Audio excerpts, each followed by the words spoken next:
اب بڑے مزے کی بات آ رہی ہے اسی کانٹیکس میں. وَكَيْفَ أَخَافُ مَا أَشْرَكْتُمْ، اور کیسے ڈروں میں ان ہستیوں سے جن کو تم نے اللہ کے مقابلے پہ ٹھہرا لیا ہے شریک. وَلَا تَخَافُونَ أَنَّكُمْ أَشْرَكْتُمْ بِاللَّهِ، حالانکہ تم تو ڈر نہیں رہے ہو شرک کرتے ہوئے اللہ کے ساتھ اور ہستیوں کے بارے میں. مَا لَمْ يُنَزِّلْ بِهِ عَلَيْكُمْ سُلْطَانًا، کہ اللہ تعالیٰ نے ان ہستیوں کے بارے میں کوئی سند نازل نہیں کی. یعنی تم حقیقی خدا سے نہیں ڈر رہے اور شرک کر رہے ہو، میں تمہارے جھوٹے خداؤں سے کیوں ڈروں؟ کتنی مزے کی بات ہے. اسی کو تو ہم نے عرض کیا ہے معبود شاہی کوئی نہیں.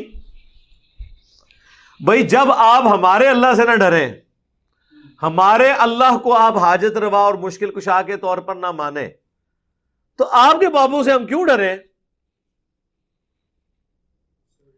ٹھیک ہے.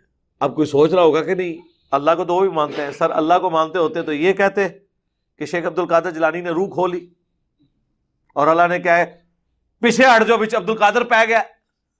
سنا نا بابے دا عبد القادر پہ گیا نہیں کوئی پلوان لڑنے سے آ گیا تو اللہ تعالیٰ نے بھی کہا پیچھے ہٹ جاؤ بھائی ہوں تو بڑا پلوان آ گیا. ٹھیک ہے. جب آپ خدا کے مقابلے پہ ان ہستیوں کو ذکر کریں گے تو ہم اسی طریقے سے اس کا ذکر کریں گے نا جو آپ نے ٹھہرا دیا ہے، بغیر اس چیز کو ڈسکس کیے کہ انہوں نے یہ کیا تھا یا نہیں.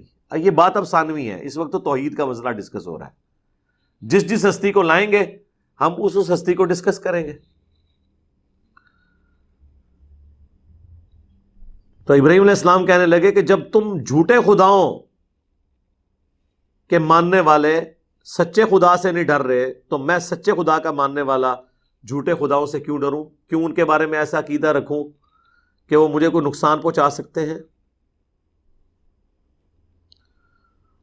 فَأَيُّ الْفَرِيقَيْنِ أَحَقُّ بِالْأَمْنِ، تم ہی بتاؤ دونوں فریقوں میں سے کون زیادہ امن اور سلامتی کا حقدار ہے.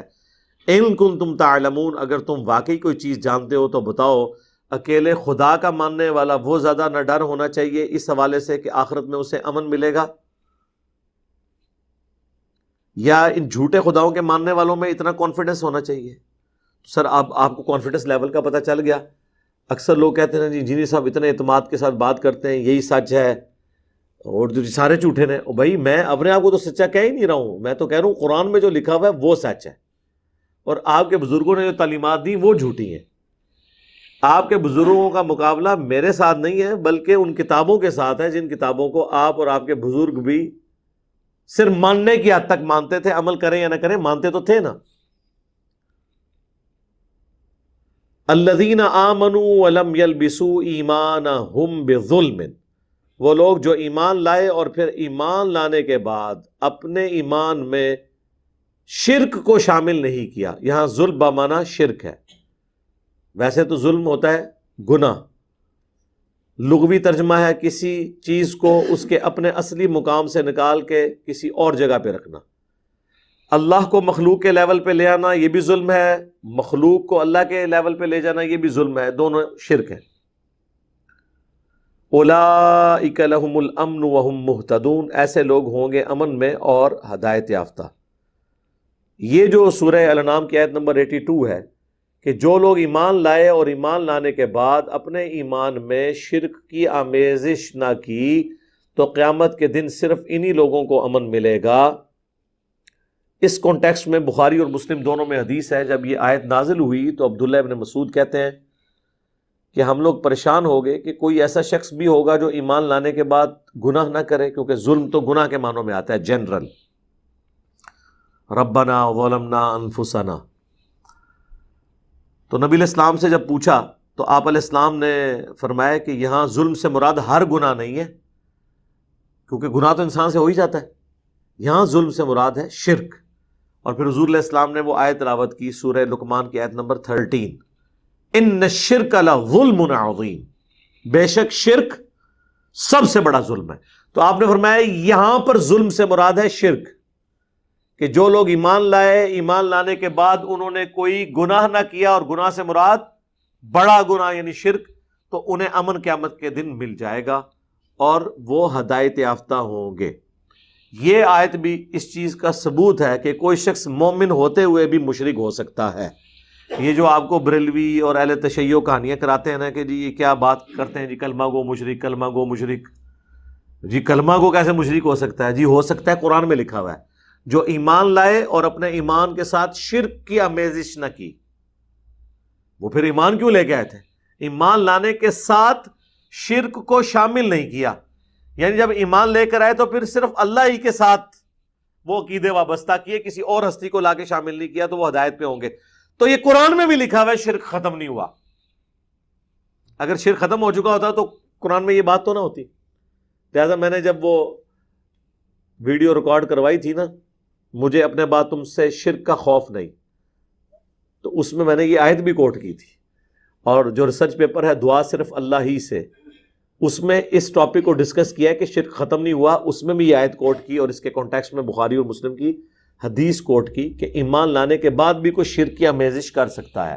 اور خود نبی علیہ السلام کہہ رہے ہیں کہ یہاں ایمان لانے کے بعد عام گناہ کرنا مراد نہیں ہے، ایمان لانے کے بعد شرک بھی مراد ہے۔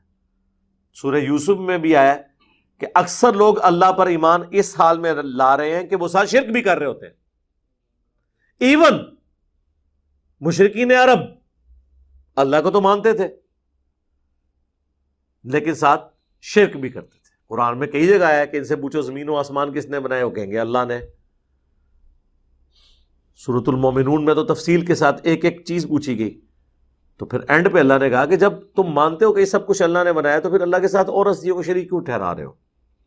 تو اللہ کو وہ مانتے تھے، لیکن بتوں کو وہ کہتے تھے یہ اللہ کی بیٹیاں ہیں، یہ چھوٹے آلہہ ہیں، ان کے ذمے اللہ نے کام کیے ہوئے ہیں، جس کی بگڑی ہوئی شکل مسلمانوں کے ہاں بھی موجود ہے۔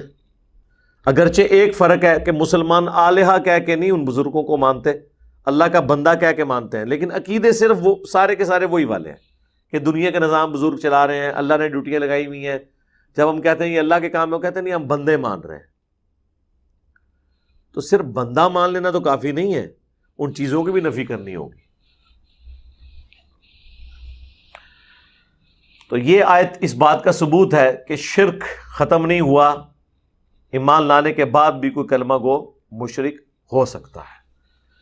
باقی جس کو تفصیل چاہیے تو وہ میری تفصیلی ویڈیو ہے، مجھے اپنے بعد تم سے شرک کا خوف نہیں، بخاری مسلم کی حدیث، اس کی تفصیل میں نے ساری احادیث بیان کی تھی اور کئی ایک مثالیں دی تھیں، اس آیت کو بھی ڈسکس کیا تھا۔